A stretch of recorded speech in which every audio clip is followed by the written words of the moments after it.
Hello friends, welcome to மாங்கனி சமையல். இன்றைக்கி நம்ம மாங்கனி சமையலில் ரொம்பவே ஈஸியாக செய்யக்கூடிய நல்ல ஒரு சூப்பரான லஞ்ச் காம்போ பகாரா ரைஸும் அது கூடவே சிக்கன் கிரேவியும் எப்படி பண்ணுறதுன்னு தான் பார்க்க போகிறோம்.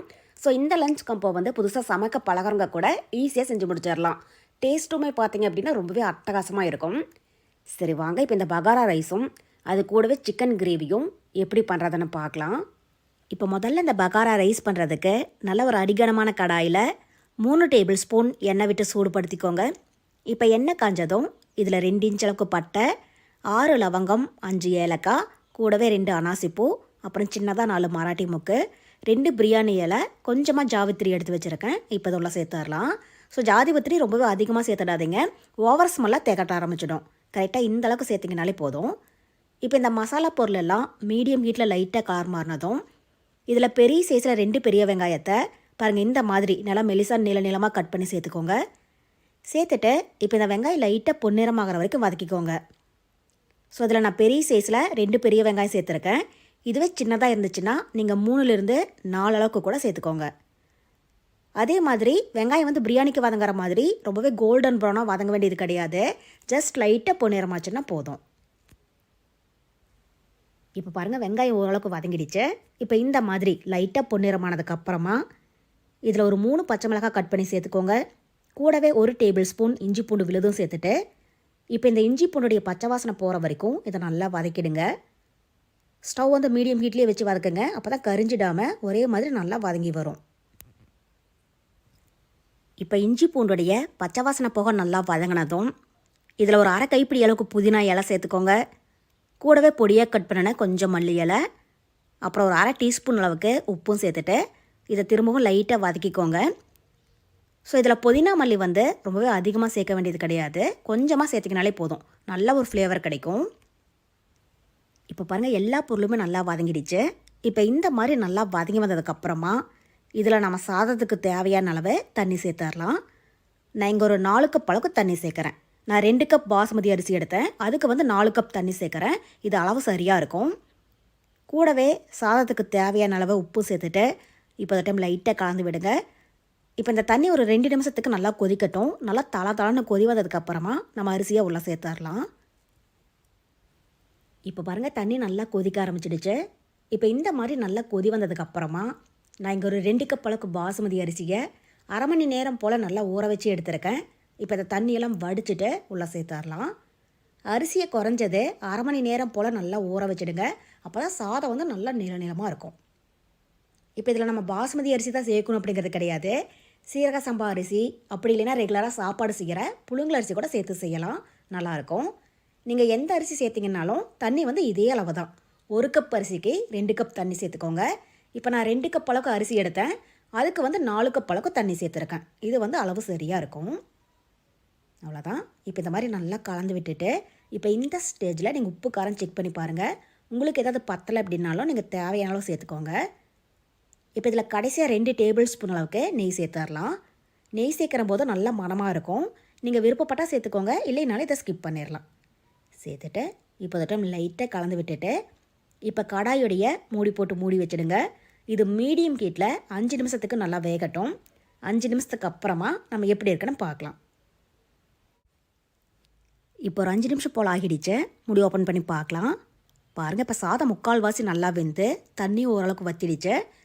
இப்போ உங்களுக்கு பார்க்குற போதே தெரியுதில்ல, அரிசிக்கும் தண்ணிக்கும் இந்த மாதிரி நல்லா சமமாக இருக்கணும்.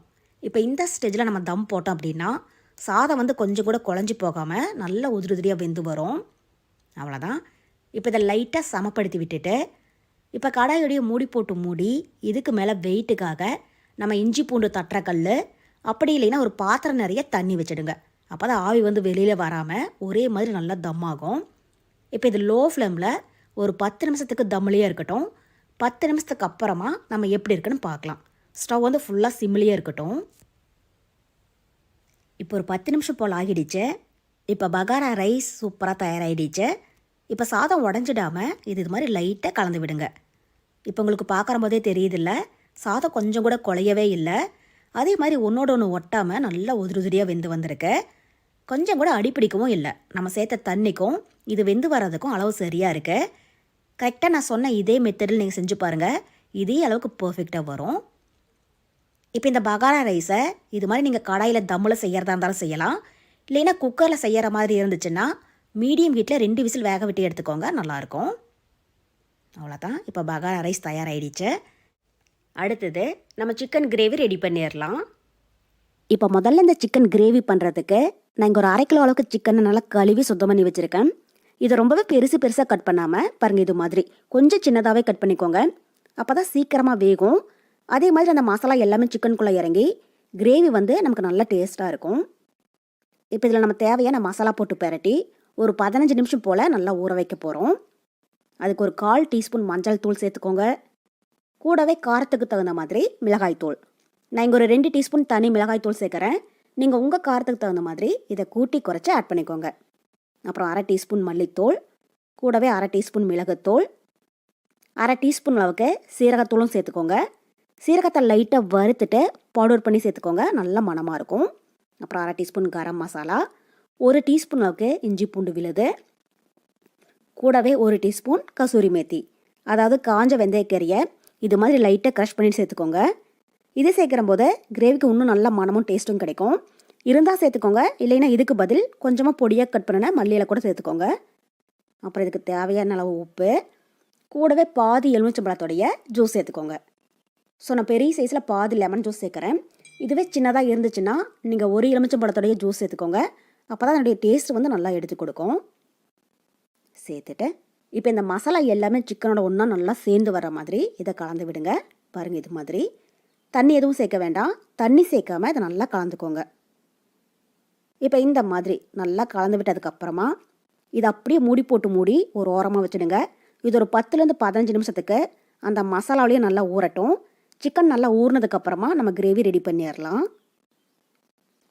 இப்போ அடுத்தது ஒரு கடாயில் 3 டேபிள் ஸ்பூன் எண்ணெய் விட்டு சூடுபடுத்திக்கோங்க.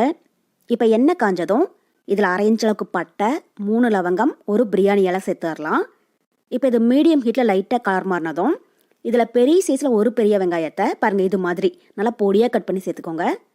சேர்த்துட்டு இப்போ இதை லைட்டாக பொன்னிறமாகற வரைக்கும் வதக்கிடுங்க. ஸோ நான் பெரிய சைஸில் ஒரு பெரிய வெங்காயம் சேர்த்துருக்கேன். இதுவே சின்னதாக இருந்துச்சுன்னா நீங்கள் 2 அளவுக்கு சேர்த்துக்கோங்க. நம்ம பெரிய வெங்காயத்துக்கு பதில் சின்ன வெங்காயம் கூட சேர்த்து செய்யலாம், நல்லாயிருக்கும். இப்போ வெங்காயம் ஓரளவுக்கு வதங்கி வந்ததும் நம்ம மசாலாவில் ஊற வச்சுருக்கிற சிக்கனை உள்ளே சேர்த்துடலாம். சேர்த்துட்டு இப்போ ஸ்டவ் ஹை ஃப்ளேமில் வச்சு இதை ஒரு 5 நிமிஷத்துக்கு நல்லா வதக்கிக்கோங்க. சிக்கன் வந்து அந்த வெங்காயத்தோட சேர்ந்து நல்லா வதங்கி அதுலேருந்து தண்ணி விடும், அது வரைக்கும் இதை நல்லா வதக்கிக்கோங்க.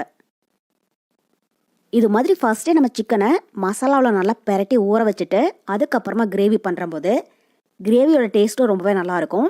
அதே மாதிரி சிக்கனுக்குள்ளே அந்த மசாலாவுடைய உப்பு காரமெல்லாம் இறங்கி சாப்பிட்றதுக்கு நல்லா சாஃப்ட் அண்ட் ஜூஸியாக இருக்கும். அதுக்காக தான் இப்போ பாருங்கள், ஒரு 5 நிமிஷம் போல் சிக்கன் நல்லா வதங்கி ஓரளவுக்கு தண்ணி விட ஆரம்பிச்சிடுச்சு. இப்போ உங்களுக்கு பார்க்குற போதே தெரியுதில்ல, இந்த மாதிரி நல்லா வதங்கி வந்ததுக்கப்புறமா இதில் பெரிய சைஸில் நல்லா பழமாக 2 தக்காளி கட் பண்ணி வச்சுருக்கேன், அதை உள்ள சேர்த்துடலாம். கூடவே 2 பச்சை மிளகாய் பொடியை கட் பண்ணி சேர்த்துட்டு இதை திரும்பவும் நல்லா வதக்கிக்கோங்க, தக்காளி நல்லா சாஃப்ட் ஆகிற அளவுக்கு.